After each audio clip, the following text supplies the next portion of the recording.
Hello, me revoilou en vidéo après la première sur le tag Mapal et moi, que j'ai bien aimé tourner et comme j'ai eu des bons retours, pourquoi pas recommencer.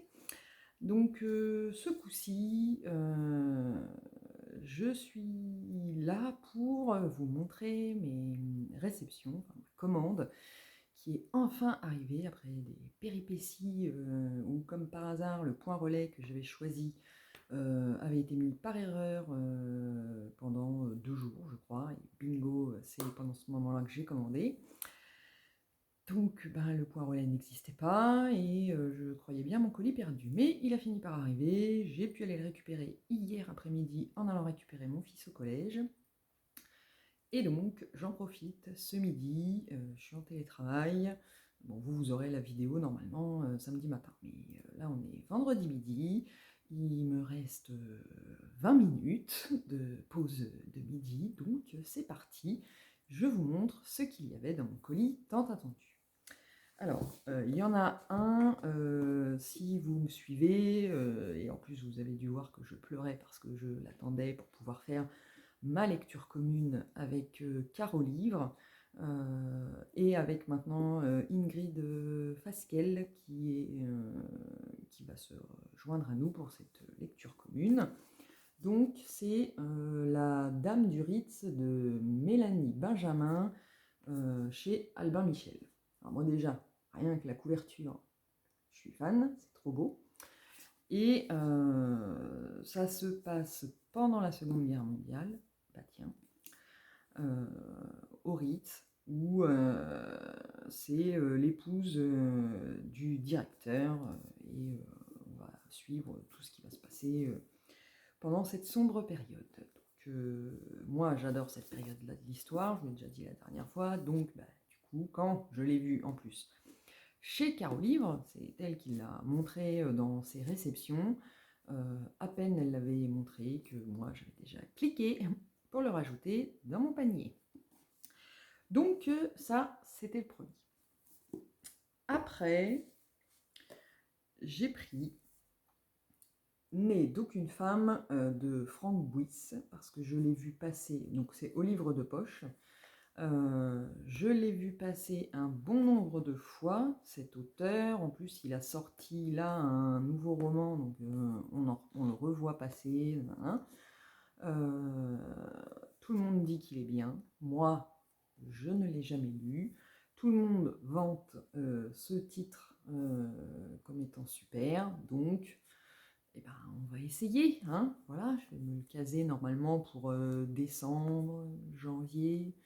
On verra bien, mais bon, j'avais fort envie de découvrir cet auteur, donc ce sera chose faite avec celui-là. Alors après, il y en a encore 3, et c'est 3 chez la même maison d'édition, donc c'est J.C. Lattès. Alors, j'ai pris la commode au tiroir de couleur. Je ne sais pas pourquoi depuis le début, je veux l'appeler la commode au tiroir oublié. Hein, donc la commode au tiroir de couleur de Olivier Ruiz, donc chez J.C. Lattès. Vous remarquerez qu'il n'y a pas le bandeau avec la jolie photo d'Olivier Ruiz, mais évidemment, comme je l'ai acheté d'occasion, les risques de location, je vous l'ai déjà dit. Bref, c'est pas grave, ce qui compte, c'est ce qu'il y a à l'intérieur. Alors moi, j'aime beaucoup Olivier Ruiz pour ses chansons et les textes de chansons qu'elle écrit.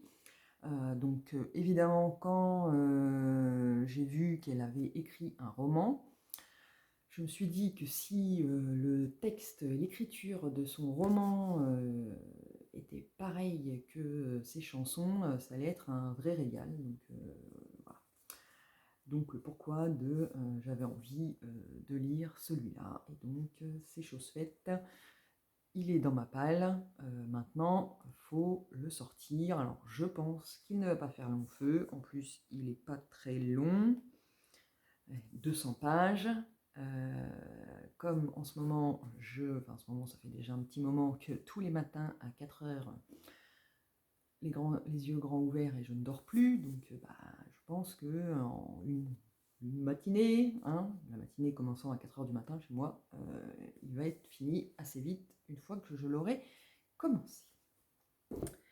Ensuite, j'ai pris un effondrement de Alexandre Duic. Je ne sais pas si c'est comme ça qu'on le dit. Bon, alors, lui, il a le bandeau. Alors, celui-là, je l'ai pris. Il s'est rajouté un peu au dernier moment, après avoir vu passer le post de Mademoiselle Lee. Oui, c'est ça, Mademoiselle Lee, sur Instagram, où elle parlait de ce roman. Et alors, c'est un roman que j'ai envie de lire pour en savoir plus. Donc, il est question de burn-out. Et c'est un sujet qui m'intéresse fortement parce que c'est un sujet de société, ça arrive à plein de monde, même à ceux qui ne croyaient jamais tomber dedans. Moi-même, je crois que il y a 4 ans, ouais, ça aurait pu m'arriver. Je crois que c'est mon corps qui m'a sauvée, ou en l'espace de 1 mois, j'avais, après une grosse période de stress, machin, enfin bref, j'avais perdu 10 kilos en 1 mois, ce qui m'a un peu inquiétée quand même. Donc j'ai fait ce qu'il fallait tout de suite et je ne pouvais plus rien manger. Donc voilà, quand on est gourmande comme moi, c'est un peu... Voilà, mais bon.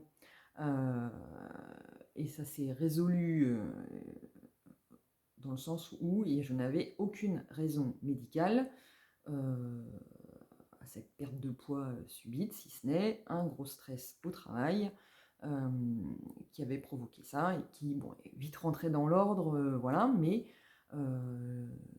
je suis curieuse de voir, parce que je me dis voilà, que peut-être c'était le début et que mon corps m'a sauvé in extremis de quelque chose qui aurait pu être plus grave si ça n'avait pas été une perte de poids aussi rapide. Bon, je les avais repris après, bon là maintenant je les ai reperdus, volontairement, c'est très bien. Enfin donc voilà, trêve de vie personnelle, on s'en fout. Du coup, j'avais envie de savoir de quoi il retournait, et c'est pourquoi j'ai choisi de faire rentrer ce livre dans ma poche. Et alors, le dernier, alors c'est une entrée un peu spéciale parce que ça va pas être une entrée dans une palle pour une lecture, mais ça va être une entrée dans ma palle pour une relecture, parce que c'est un livre que j'ai déjà lu en e-book au mois de mars, je crois, et qui est, pour l'année 2020 en tout cas, mon plus gros coup de cœur. Et du coup, je voulais impérativement en version papier pour pouvoir le relire et l'avoir tout le temps dans ma bibliothèque, parce que c'est plus joli les livres dans la bibliothèque, on les voit que dans la liseuse où on ne les voit pas. Donc, ce livre, c'est Les corps conjugaux de Sophie de Baer. Et alors, il est top, mais alors d'une force. Moi, j'ai adoré. L'écriture est sublime, l'histoire est top, sauf que le problème, c'est qu'on ne peut pas trop en dire, parce que si on en dit trop, on vous enlève tout l'intérêt de la lecture. Parce qu'en fait, on suit Alice, voilà, pendant sa vie dans le Nord, voilà, jusqu'à ce qu'elle rencontre son amoureux, qui va devenir son mari, le papa de sa petite fille, tout va bien, et du jour au lendemain, elle quitte tout, mari, fille, et elle s'enfuit. Et alors, autant le lecteur sait pourquoi, autant le papa qui se retrouve abandonné avec sa petite fille, lui ne le sait pas. Et c'est magnifique. Enfin voilà, moi j'ai adoré. Donc du coup, je le voulais en format papier, parce que je ne relis que très rarement les livres que j'ai déjà lus, même si j'ai bien aimé, parce qu'on en a tellement à lire que je me dis tout le temps, ouais, mais bon, si tu le relis, tu prends la place d'un livre que tu pourrais lire, ça t'en fait un de moins, patati patata. Mais celui-là, Je l'ai lu au mois de mars, je me souviens encore des émotions que j'ai eues en le lisant, je me souviens encore, bon, pas mais de majoritairement la plupart de tout ce qui se passe dedans, mais j'ai quand même envie de le relire. Et si vous ne l'avez pas lu, moi, je ne peux que vous inviter à le rajouter dans votre liste au Père Noël. Parce que il est vraiment très, très, très bien. Donc, voilà pour la première vidéo Book Haul, où je vous ai montré mes petites réceptions. Alors, je vous le dis tout de suite, il y en aura d'autres, hein, puisque ce matin, à peine reçu ma commande, hier, j'ai repassé une autre commande. Oui, oui, oui. Bah oui, non, mais j'en avais pas assez. Enfin, bon, voilà. Non, mais c'est maladif. On ne sait jamais. Voilà. Enfin, bon, bref. Donc, j'ai mis la petite story ce matin pour montrer ce que j'avais commandé. Donc, et en même temps, je vais publier samedi, donc vous le saurez trop tard. Bon, c'est pas grave, ça vous fera une surprise de plus à la prochaine vidéo Book Haul. Donc j'espère que cette nouvelle vidéo vous aura plu autant que la première et que vous serez nombreux à la regarder. N'hésitez pas à me dire s'il y a des choses qu'il faut que je change. Comme là, je vois que j'ai gardé mes lunettes, mais il y a plein de reflets. C'est pas grave, hein. Écoutez, moi, je vous souhaite une bonne journée, une bonne soirée, ou peu importe. Et je vous dis à très vite pour une nouvelle vidéo. Salut!